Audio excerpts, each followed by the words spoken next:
Hola, bienvenido, bienvenida a este video del programa de ayudantes docentes de farmacología. Mi nombre es Bárbara Sandoval y yo les voy a hablar sobre fármacos antiinflamatorios, inhibidores de la COX, específicamente AINES.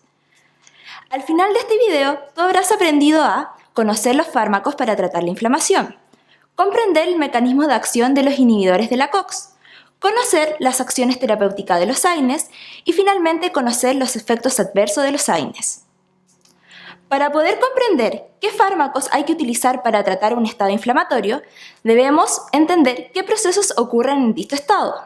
En dicho estado aumentan citoquinas inflamatorias, lo cual es un blanco terapéutico para dos tipos de fármacos, los biofármacos y los antirreumáticos. A su vez, en un proceso inflamatorio, aumenta la producción de prostanoides. Para eso, los fosfolípidos se transforman en araquidonato mediante una enzima, la fosfolipasa 2, que es un blanco terapéutico para otro fármaco, el glucocorticoides. Este araquidonato es transformado en endoperóxidos cíclicos mediante el uso de otra enzima, la ciclooxigenasa, la cual, como vemos, es el blanco terapéutico de los inhibidores de la COX. Por lo tanto, tenemos 4 fármacos para tratar la inflamación: los biofármacos, los antirreumáticos, los glucocorticoides y los inhibidores de la COX. Pero, ¿cuáles son los inhibidores de la ciclooxigenasa? Estos son AINES, como el conocido ibuprofeno, diclofenaco, los COXIB, como el celecoxib, y el paracetamol, cuya clasificación es un poco difusa, ya que a pesar de ser un inhibidor de la ciclooxigenasa, tiene unas características especiales que discutiremos más adelante. Entonces, estábamos hablando del estado inflamatorio. En un estado inflamatorio se dijo que aumentaba los prostanoides. ¿Cuáles? Específicamente la prostaglandina E2 y la prostaciclina I2. La prostaglandina E2 tiene diferentes efectos según el receptor en donde actúa.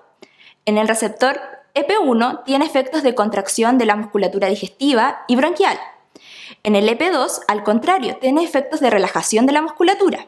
Y en el receptor EP3 tiene efectos a nivel gástrico, como la inhibición de la producción de líquido gástrico y el aumento de la producción del moco gástrico.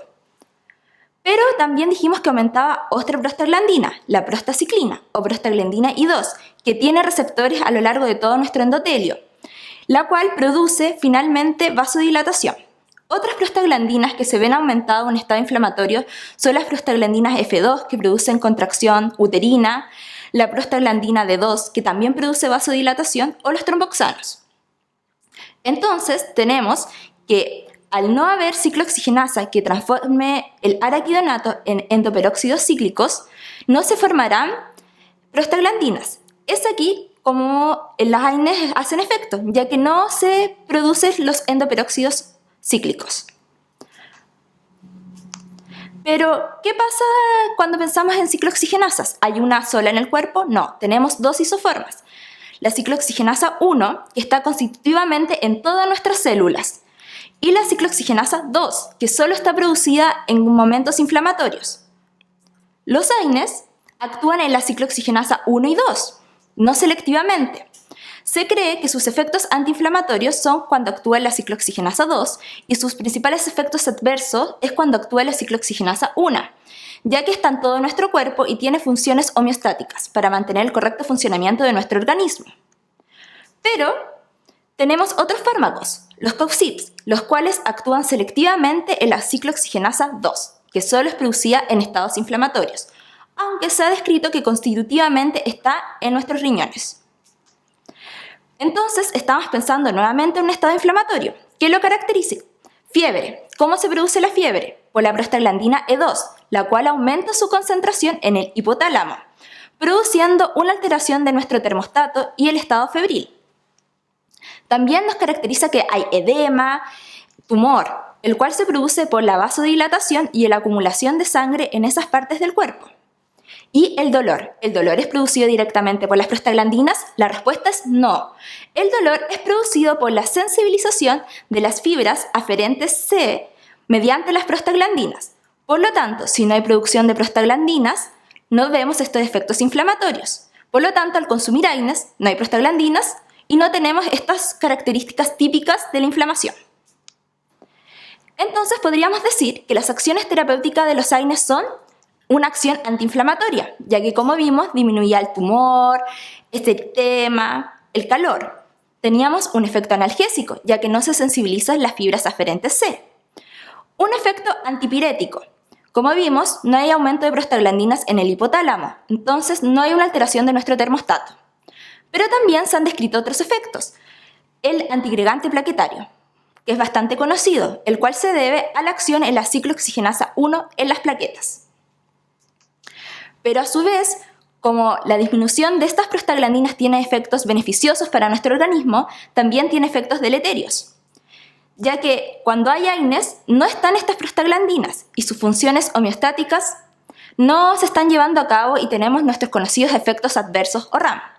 Si los analizamos por sistemas, en el sistema gastrointestinal ya no va a haber una disminución del líquido gástrico y aumento de producción de moco. Entonces vamos a tener síntomas gastrointestinales como dispepsia, producción de úlceras o hemorragias digestivas.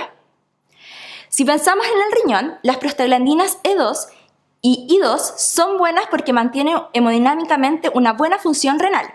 En una persona sana, el consumo de AINES no va a alterar la función renal, pero una persona con algunas alteraciones de ella va a tener efectos deleterios. A su vez, se han descrito otros efectos cuyos mecanismos de acción no son muy conocidos, como es la contracción del músculo liso, o a su vez, efectos cutáneos. Se han descrito exantemas o fotosensibilidades en la piel, cuyo mecanismo sigue siendo desconocido.